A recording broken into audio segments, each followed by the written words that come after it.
कान से पैदा होना चाहिए, उल्टे सीधे अगर पैदा हो मटकी में गड़ा हुआ निकलना चाहिए। फलों की खीर खाने से पैदा हो जाते हो। तुम्हारी पैदाइश अगर प्राकृतिक तरीके से होती है तो तुम सच्चे ब्राह्मण नहीं हो।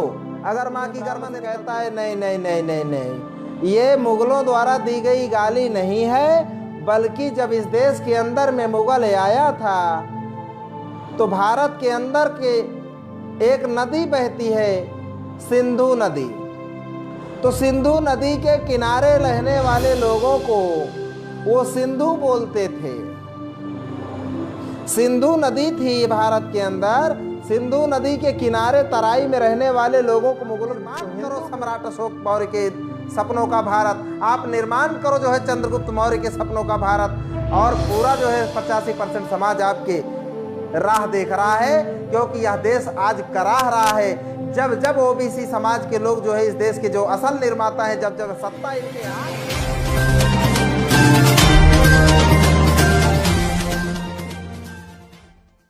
लेकिन भारत के अंदर में जो सबसे पहला आक्रमणकारी है वो आक्रमणकारी आर्य था। जैसे मुगल आने का खबर है कि कब आया था, जाने का भी खबर है।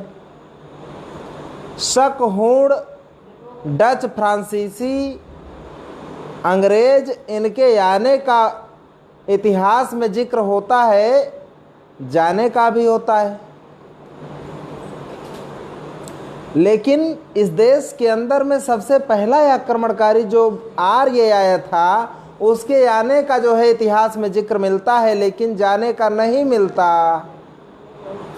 सवाल यह है कि गया कहाँ? वो जो आर्य आया था इस देश के अंदर में वो गया कहाँ? तो वही आर्य जो लोग थे उन लोगों ने अपने आप को इस देश के अंदर में स्थापित कर लिया।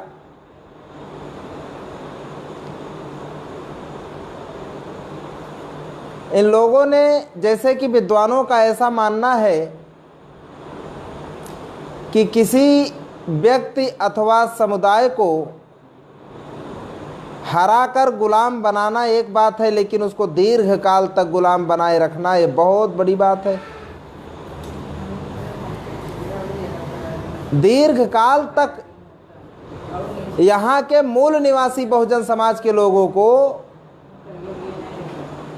जिन लोगों ने सभ्यता, सिंधु घाटी सभ्यता का निर्माण किया था, उन लोगों को धोखाधड़ी, छल कपट, अविश्वास के आधार पर इन लोगों ने अनैतिक तरीके से जो लड़ाई लड़ी,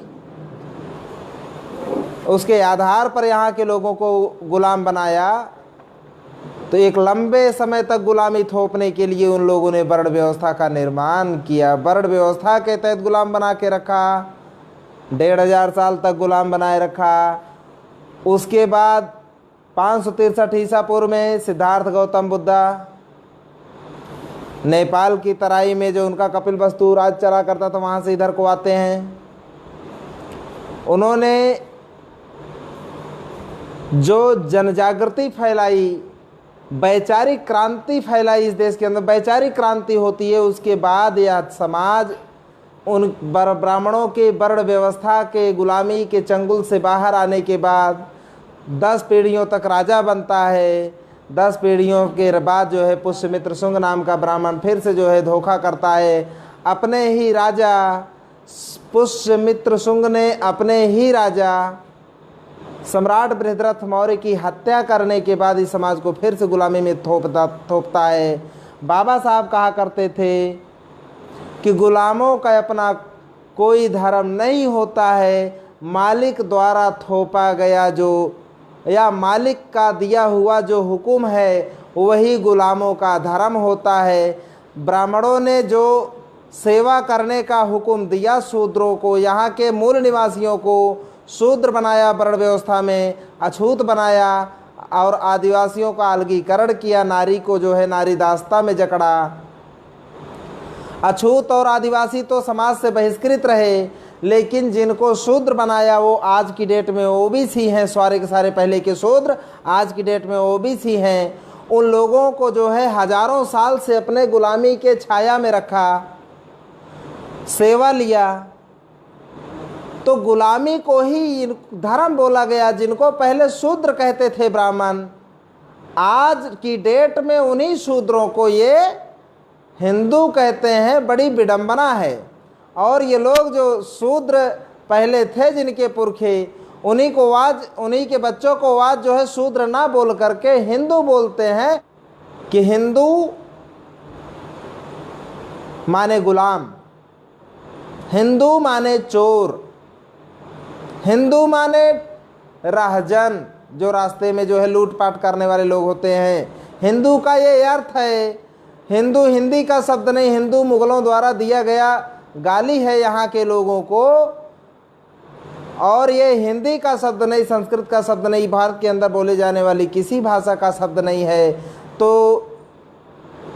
ब्राह्मणों ने आज इन्हीं लोगों को पहले भी गुलाम, शूद्र बना करके गुलाम बना के रखा। आज उन्हीं शूद्रों को ये हिंदू कहते हैं, जबकि दोनों का अर्थ एक ही है, अलग नहीं है, एक ही है। अगर आप लोगों को मेरी बात पर यकीन ना हो तो आप लोग जो है गूगल पर चेक कर लो, हिंदू का अर्थ पूछो, गूगल बताएगा। गूगल तो भला ठीक है ना, तो उस पर तो विश्वास कर सकते हो ना, उस पर जाओ तो वो बताएगा आपको। तो जब ये बात हम लोग कहते हैं तो ये ब्राह्मण कहता है नहीं नहीं नहीं नहीं नहीं, ये मुगलों द्वारा दी गई गाली नहीं है, बल्कि जब इस देश के अंदर में मुगल आया था तो भारत के अंदर के एक नदी बहती है, सिंधु नदी। तो सिंधु नदी के किनारे रहने वाले लोगों को वो सिंधु बोलते थे। सिंधु नदी थी भारत के अंदर, सिंधु नदी के किनारे तराई में रहने वाले लोगों को मुगल हिंदू बोलते थे। तो सिंधु नदी के किनारे रहने वाले लोग जो सिंधु हुआ करते थे, तो आज आरएसएस के लोग, ये ब्राह्मण लोग हमारे लोगों के दिमाग से खेलते हैं। हमारे लोगों को अपना दिमाग तो है नहीं, ब्राह्मण जो बोल दिया वही परमानेंट ये लोग मान लेते हैं, ऑथराइज हो जाता है। कम से कम अपना भी तो भेजा लगाओ। ब्राह्मण कहता है कि सिंधु नदी के किनारे रहने वाले लोगों को मुगल हिंदू बोलता था। क्यों? क्योंकि सिंध सा का हा बोलता था मुगल, सा को सा नहीं बोल पाता था, सा को हा बोलता था। जब सा को हा बोलता था तो वो सिंधु को सिंधु नहीं बोल पाता था। मुगल सिंधु को सिंधु ना बोल करके सिंधु का हिंदू बोलता था, क्योंकि वो सा को सा नहीं, सा को हा बोलता था। उनके ब्राह्मण कहता है कि मुगल के जो शब्द हैं उसमें सा है नहीं, वो सा को हा बोलते हैं। इसलिए गलती से वो सिंधु नदी के किनारे रहने वाले लोगों को सिंधु के बजाय हिंदू बोलता था। ये है हिंदू की उत्पत्ति, यहाँ से जो है। तो हम लोग हिंदू, भारत के अंदर में रहने वाले सारे के सारे लोग हिंदू हैं, ब्राह्मण ऐसा कहता है। यानी कि भौगोलिक दृष्टि से ये हिंदू हैं। जो भौगोलिक दृष्टि से हिंदू हैं, झट से दांव पेच के तहत जो है बाद में कहता नहीं, धार्मिक रूप से ये हिंदू हैं। या तो आप लोग स्पष्ट कर दो कि हिंदू जो है ये भौगोलिक क्षेत्र है, भौगोलिक शब्द है, या फिर ये धार्मिक शब्द है। ये इसके दांव पेच को ना, ब्राह्मणों के दांव पेच को साधारण लोग नहीं समझ सकते। तो सिंधु नदी के किनारे रहने वाले लोगों को मुगल गलती से हिंदू बोला करते थे। ऐसे ब्राह्मणों से, आरएसएस के लोगों से मैं सवाल करता हूं,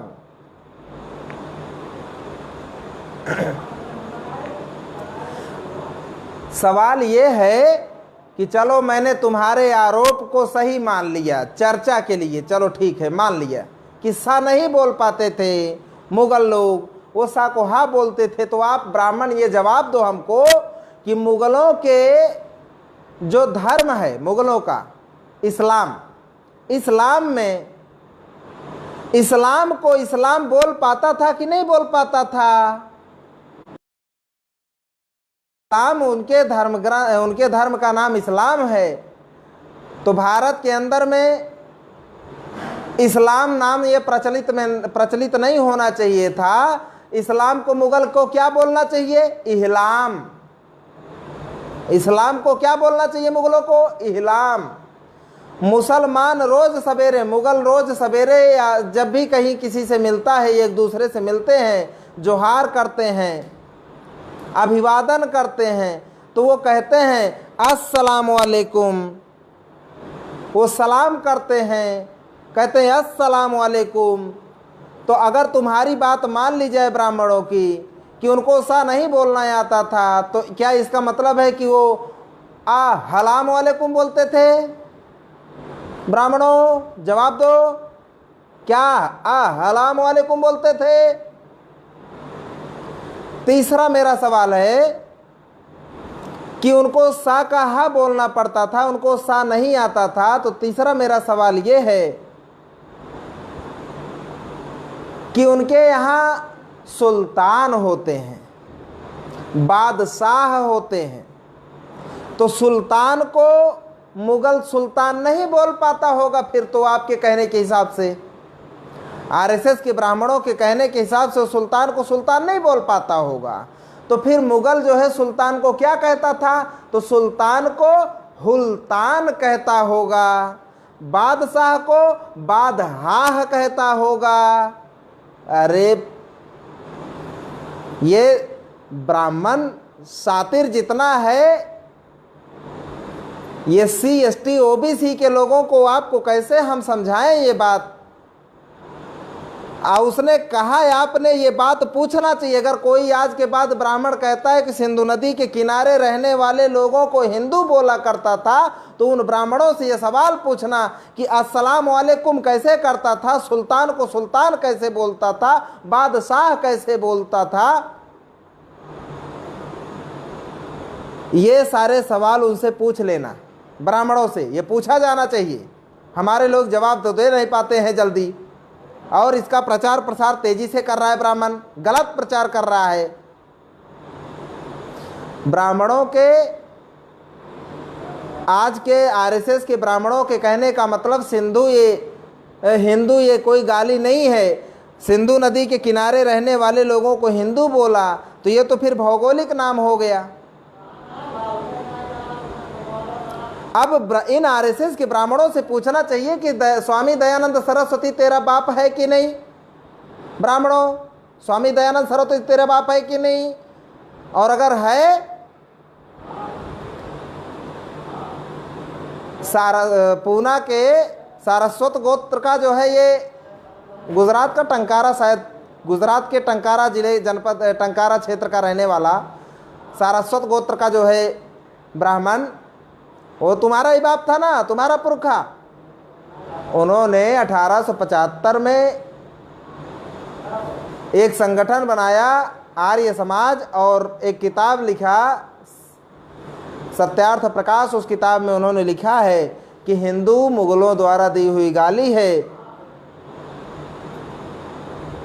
इसलिए ये शब्द हमको मंजूर नहीं है। और इसी के आधार पर मुगल पीरियड में जो है कि हम ब्राह्मण हैं, हम इस देश के अंदर में आक्रमणकारी लोग हैं, शासक लोग हैं, हम जजिया कर नहीं देंगे जो हिंदुओं के ऊपर लगाए गए, क्योंकि हम हिंदू नहीं हैं।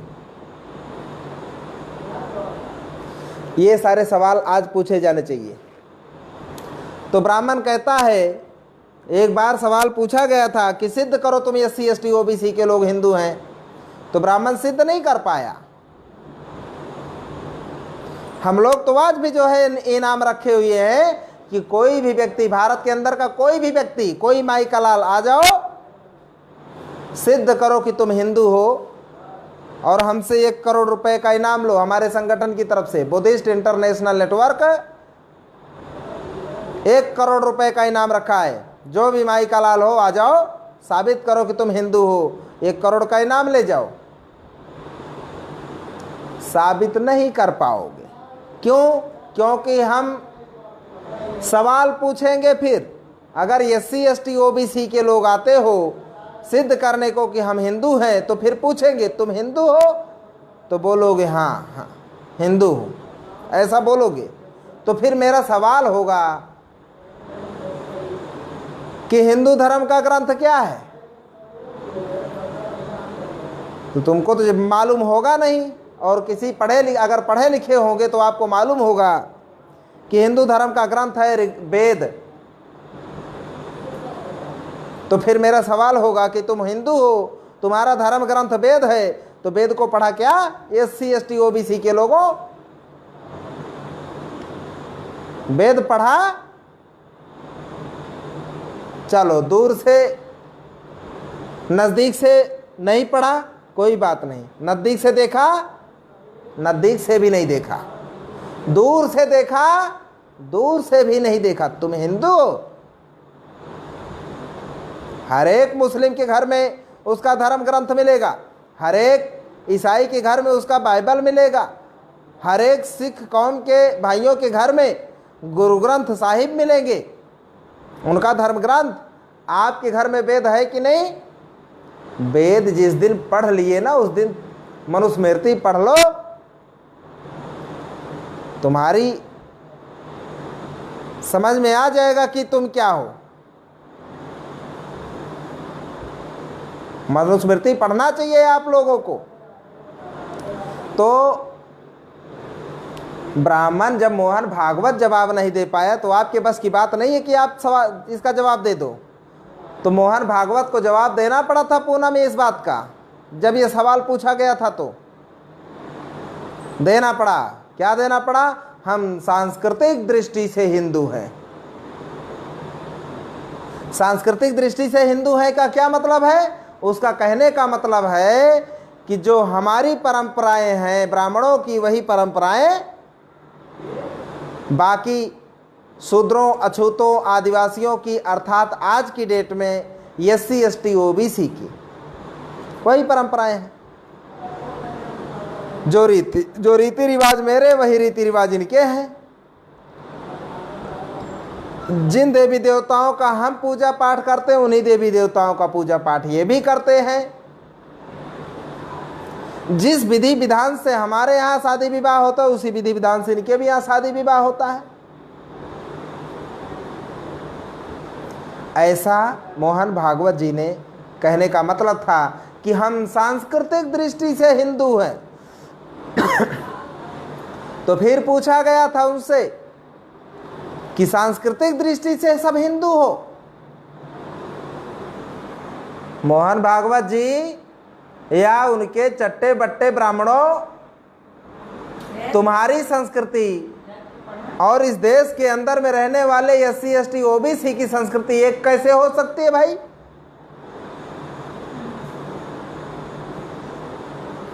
तुम विदेशी हो, SC ST OBC के लोग यहाँ के मूल निवासी हैं। तो मूल निवासियों का और विदेशियों का संस्कृति एक कैसे हो सकता है? तो मूल निवासियों और विदेशियों की संस्कृति एक नहीं हो सकती।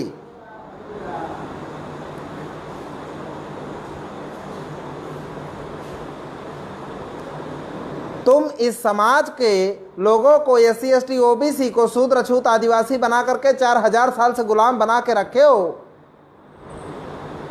तुमने पहले SC और आदिवासी का तो छोड़ो, जिन लोगों से सेवा तुमने लिया उनके साथ भी गद्दारी किया ब्राह्मणों तुम लोगों ने। अगर आज की डेट में OBC के लोगों को मालूम हो जाए कि नारी शुद्धिकरण प्रथा आप लोगों ने चलाया था, कितनी गंदी और घिनौनी हरकत आप लोगों ने किया था, परंपराओं को बनाया था, शर्म आती है। माने शूद्र या OBC, इनकी जो बच्चियां होगी शादी योग्य,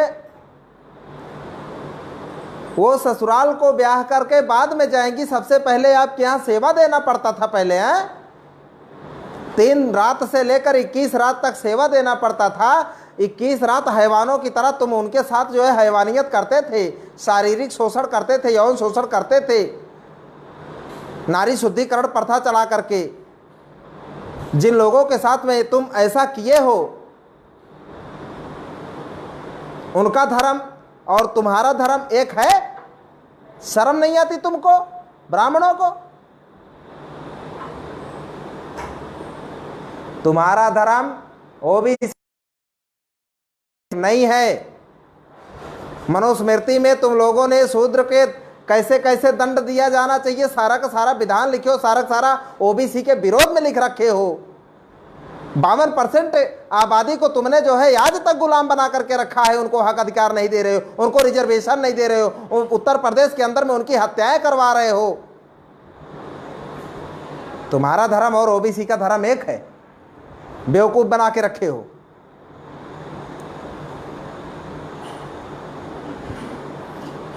तुम्हारी संस्कृति होती है और इस देश के मूल निवासियों की सभ्यता होती है। क्योंकि तुम सभ्य नहीं हो, इसीलिए तुम्हारे पास सभ्यता नहीं होती है। सभ्यता हमारी व्यवस्था है, संस्कृति तुम्हारी व्यवस्था है।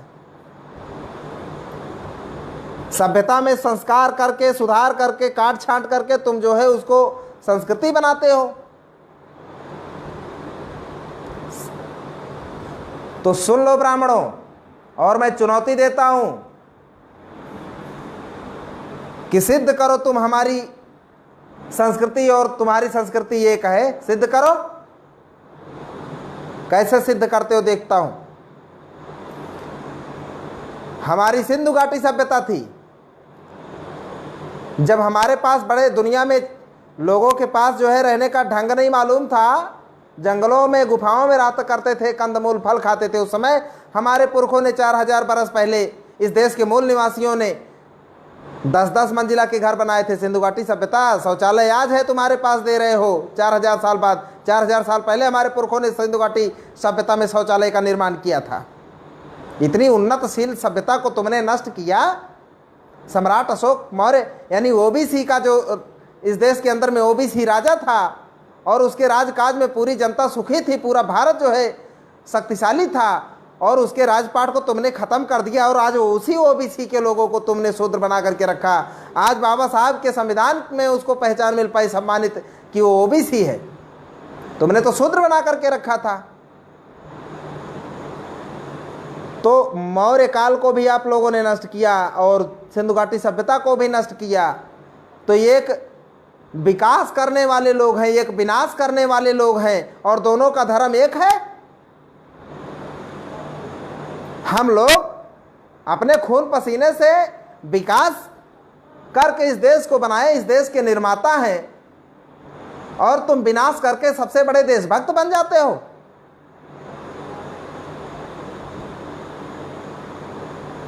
तो एक और अंतर है, हम गण व्यवस्था को मानते हैं, तुम वर्ण व्यवस्था को मानते हो। तो हमारी और आपकी कैसे एक हो गई? सिंधु घाटी सभ्यता में भी गण व्यवस्था चलती थी। सिद्धार्थ गौतम बुद्धा भी गण व्यवस्था के हुआ करते थे। भारत में पूरा का पूरा गण व्यवस्था थी। आपने गण व्यवस्था को ध्वस्त करके वर्ण व्यवस्था लागू किया। रंग पर आधारित जो गोरे लोग होंगे उनको अधिकार मिलेगा। वर्ण व्यवस्था क्या होती है? तो ब्राह्मणों ने अपनी पहचान, यानी कि आर्य लोगों ने अपनी पहचान अलग रखा, इस देश के असल लोगों की पहचान अलग रखा। तो ब्राह्मण, क्षत्रिय, वैश्य ये गोरे लोग हैं। यानी वर्ण यानी रंग। रंग व्यवस्था में क्या है? वर्ण व्यवस्था माने रंग व्यवस्था है। इसमें क्या है? जो गोरे लोग हैं, रंगीन लोग हैं, उनको अधिकार मिलेगा। जो रंगहीन नहीं है, कलरलेस हैं, सांवले लोग हैं, उनको अधिकार नहीं मिलेगा। आपने ऐसा ही तो विधान किया था। तो वर्ण व्यवस्था में ब्राह्मण, क्षत्रिय, वैश्य ये अधिकार प्राप्त करेंगे, और ये शूद्र यहाँ का, ये इसको कोई अधिकार नहीं होगा। ये तीनों वर्ण की सेवा करे, इसी में इसका कल्याण है। ये तुम्हारी वर्ण व्यवस्था है। गण व्यवस्था में हर व्यक्ति समान होता है, वर्ण व्यवस्था में असमान होता है। तो तुम वर्ण व्यवस्था को मानने वाले, हमारे पुरखों का इतिहास है, हम गण व्यवस्था को मानने वाले, फिर तुम्हारी संस्कृति हमारी एक कैसे हुई? जवाब देना पड़ेगा।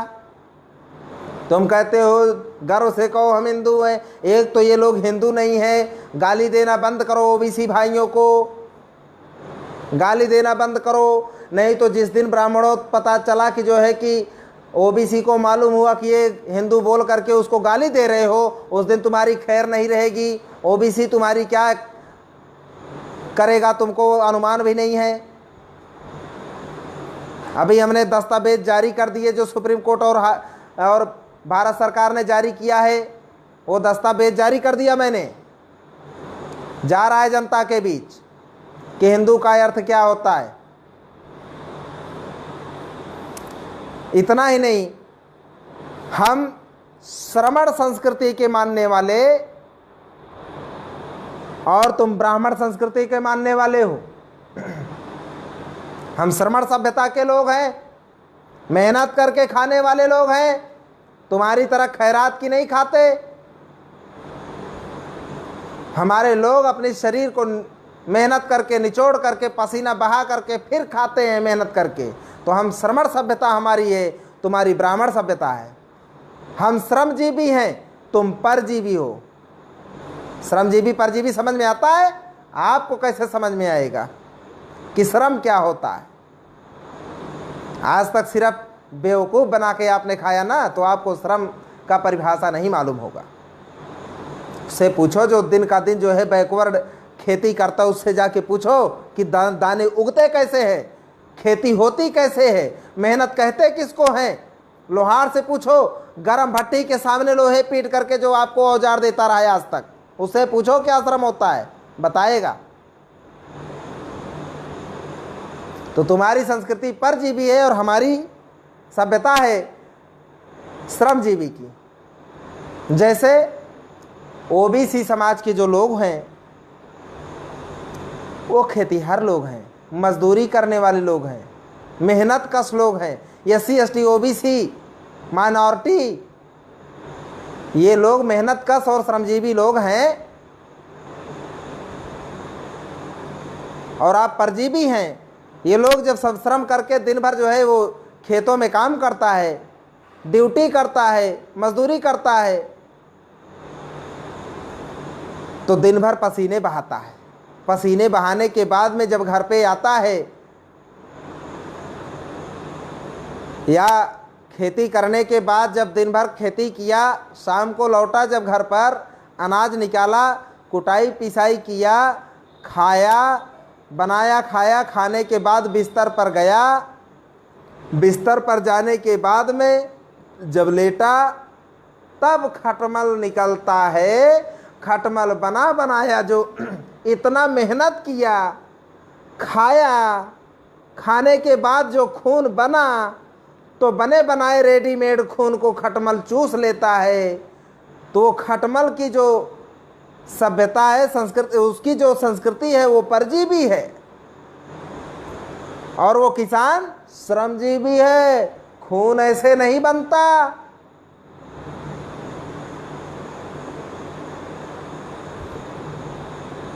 तो हमारे लोगों की संस्कृति सभ्यता श्रमजीवी और आपकी परजीवी है, उस खटमल की तरह। और हमारे लोगों की उत्पत्ति प्राकृतिक ढंग से होती है।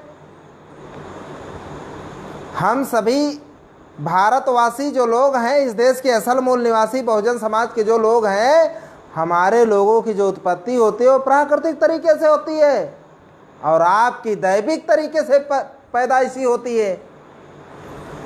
आपके पैदा होने का तौर तरीका ही कुछ और है। आप ब्रह्मा के मुंह से निकलते हो। आपके यहाँ कान से भी लोग पैदा होते हैं, कान में से कर्ण। आपके यहाँ मछली से भी इंसान पैदा हो जाते हैं, आपके यहाँ मकड़ी से भी पैदा हो जाते हैं। कोई छींकने से पैदा हो जाता है, श्रृंगी ऋषि। हिरनी से पैदा हो जाते हैं। हंसी आती है तुम लोगों की सभ्यता देख करके। तुम लोगों की पैदाइश जो है दैविक तरीके से है, अप्राकृतिक तरीके से है। तुम लोग ऐसे ही पैदा होते हो, ऐसा तुम्हारा ग्रंथ लिखा है। और अगर तुम ग्रंथ के अनुसार नहीं पैदा होते हो, छींकने से पैदा होना चाहिए ब्राह्मण को, कान से पैदा होना चाहिए, उल्टे सीधे अगर पैदा हो, मटकी में गड़ा हुआ निकलना चाहिए, फलों की खीर खाने से पैदा हो जाते हो। तुम्हारी पैदाइश अगर प्राकृतिक तरीके से होती है तो तुम सच्चे ब्राह्मण नहीं हो, अगर माँ की गर्भ से निकलते हो तो। क्योंकि माँ के गर्भ से निकलोगे तो हमारी ये सब हम दुनिया में ऐसी होती है, लेकिन तुम्हारे ग्रंथों में ऐसा नहीं लिखा है। तुम्हारे ग्रंथों में ये उल्टे सीधे ऐसे पैदा होते हैं। और अगर तुम भी किसी माँ की गर्भ से जन्म ले रहे हो तो निश्चित रूप से तुम्हारी पैदा होने का तरीका सही नहीं है, तो हम तुमको ब्राह्मण भी नहीं मानते हैं। अगर तुम सच्चे ब्राह्मण हो तो उल्टे सीधे ऐसे पैदा होंगे तो हम मानेंगे कि तुम ब्राह्मण हो। कोई छींके किसी के कान से, मकड़ी के गर्भ से पैदा हो, मछली के गर्भ से पैदा हो तो मैं मानूंगा कि ग्रंथ के अनुसार पैदा हो रहे। मुंह से पैदा हो के दिखाओ तो मैं मान लूंगा कि तुम ब्राह्मण हो। अगर नहीं ऐसे पैदा हो रहे हो तो ये सी बैकवर्ड की तरह पैदा हो रहे हो ना, कैसे माना जाए कि आप ब्राह्मण हो? तो तुम्हारी पैदाइश प्राकृतिक तरीके से है, ग्रंथ है, इसके लिए आपका है एविडेंस। आपके ही ग्रंथ की बात कर रहा हूं। और हमारे लोगों की जो पैदाइश होती है वो प्राकृतिक तरीके से होती है। माता पिता का संसर्ग होता है, माँ हम लोगों को जो है 9 माह अपने गर्भ में पालन पोषण करती है, उसके बाद हम लोग जो है प्राकृतिक तरीके से जन्म लेते हैं माँ के गर्भ से। आपकी ऐसी नहीं होनी चाहिए। और आपकी अगर हमारे तरीके से, मूल निवासियों के तरीके से अगर तुम्हारी पैदाइश हो रही है तो फिर तो तुम्हारे ऊपर आरोप है कि तुम कलंकित हो। अगर जितने ब्राह्मण जो है हमारे तरीके से पैदा हो रहे हैं तो ये तरीका हमारा है भाई, इस तरीके से मत पैदा हो आप, गलत बात है। जैसा तुम्हारा ग्रंथ आदेश किया है, जैसा उसमें लिखा है वैसे ही पैदा होना चाहिए आप लोगों को। अगर आप लोग जो है हमारे लोगों के तरीके से पैदा होते हो तो एक कलंक है तुम पर। तब तुम हमारी तरीके से चोरी छुपे से पैदा हो रहे हो, गलत बात है। इसको जल्दी हो सके तो बदलो, मुंह से पैदा का होना चालू हो जाओ, जमीन से खुदाया निकलना चालू हो जाओ, आलू मूली की तरह। फिर माना जाएगा कि तुम ब्राह्मण हो। और हम लोग समानता को मानने वाले लोग हैं, समता को मानने वाले लोग हैं, सारे इंसान एक बराबर हैं। इस मान्यता में हम विश्वास करते हैं। सिंधु घाटी सभ्यता जब तुम लोग नहीं आए थे तो वैसा हमारे पुरखे मानते थे। यहाँ जाति नहीं थी, यहाँ वर्ण व्यवस्था नहीं था, यहाँ पर सारे इंसान एक बराबर थे। तुम लोगों ने आकर के यहाँ पर बनाए हो। और आज इंसान की इंसानियत खत्म हो चुकी है। तो हम समानता को मानने वाले लोग हैं, समता को मानने वाले लोग हैं, और तुम विषमता को मानने वाले लोग हो। तो हमारी और आपकी संस्कृति एक कैसे? हम विकासवादी लोग हैं और तुम विनाशवादी लोग हो। हमने सिंधु घाटी सभ्यता बनाया, आपने विनाश किया। हमने मौर्य काल के दौरान जो है इस देश को महाशक्तिशाली बनाया। नालंदा, तक्षशिला, विक्रमशिला, उद्वंतपुरी, राउरकेला, वल्लभी और मनसर, दुनिया की हाईटेक यूनिवर्सिटी बनाया हम लोगों ने। उस समय दुनिया में ABCD आया ही नहीं था। तब हमारे पुरखे यहाँ पर जो है बड़ी बड़ी यूनिवर्सिटीज चलाते थे, उसको आपने ध्वस्त किया, विनाश किया। तो आप विनाशकारी लोग हो, विनाशकारी लोग हो, और हम विकासवादी लोग हैं। तो हमारी और आपकी संस्कृति ये कैसे हो सकती है? हम केवल मात्र इंसान हैं, आप ऋग्वेद के अनुसार देवता हैं। तो हमारी और आपकी कहाँ मैच नहीं हो रहा है। इसलिए है OBC, इस देश के अंदर में 52% आबादी रखने वाले इस देश के असल शासक अब से चेतो। इस देश के अंदर में आपके और छोटे छोटे भाई हैं। 22.5% SC और ST आदिवासी और शेड्यूल कास्ट के लोग और माइनॉरिटी जो कि आपके पुरखे ही हैं, इन सभी को मिला करके आप 85% होते हो। ओबीसी भाइयों, आप 85% को इकट्ठा करके इस देश पर हुकूमत करो, हम आपका पूरी तरह से साथ देने के लिए तैयार हैं। आप निर्माण करो सम्राट अशोक मौर्य के सपनों का भारत, आप निर्माण करो जो है चंद्रगुप्त मौर्य के सपनों का भारत, और पूरा जो है 85% समाज आपके राह देख रहा है, क्योंकि यह देश आज कराह रहा है। जब जब ओबीसी समाज के लोग जो है इस देश के जो असल निर्माता हैं, जब जब सत्ता इनके हाथ में आती है, तब तब यह देश सुखी हुआ है। आप लोगों से निवेदन है, यह देश बिक रहा है, लोकतंत्र खत्म हो रहा है। लोकतंत्र ओबीसी के लोगों का बनाया हुआ व्यवस्था था, ये यह गणतंत्र। आप 26 जनवरी को गणतंत्र दिवस मनाते हो, गणतंत्र क्या है? गणतंत्र ओबीसी समाज के लोगों ने जो निर्माण किया। सम्राट अशोक मौर्य के और पहले जो व्यवस्था हमारी चलती थी, गण व्यवस्था, उस व्यवस्था की देन है गणतंत्र। यह गणतंत्र लोकतंत्र सब खतरे में कर दिया ब्राह्मणों ने, पूरी तरह से हाईजैक कर लिया है लोकतंत्र को। हे ओबीसी राजा, आप जागो, 4000 साल की नींद से आप लोग जागो और जाग करके इस देश की सत्ता को अपने हाथ में ले लो। इसी अपील के साथ में मैं अपनी बात को यहीं पर विराम देता हूं। आप लोगों ने ध्यानपूर्वक सुना, इसके लिए आभार। आप सबका मंगल हो, सबका कल्याण हो, इस देश के अंदर में न्याय व्यवस्था कायम हो, समता हो, स्वतंत्रता हो, बंधुता हो, न्याय पर आधारित समाज निर्माण करने के लिए ओबीसी समाज के लोगों आप आगे आइए। मेरा अपना चैनल, आपका चैनल, समाज का चैनल, देश का चैनल एनबी न्यूज 24/7 को आप लाइक करें, सब्सक्राइब करें और ज्यादा से ज्यादा इसकी वीडियो को शेयर करें, ताकि हर खबर को मैं आप तक आसानी से पहुंचा सकूं।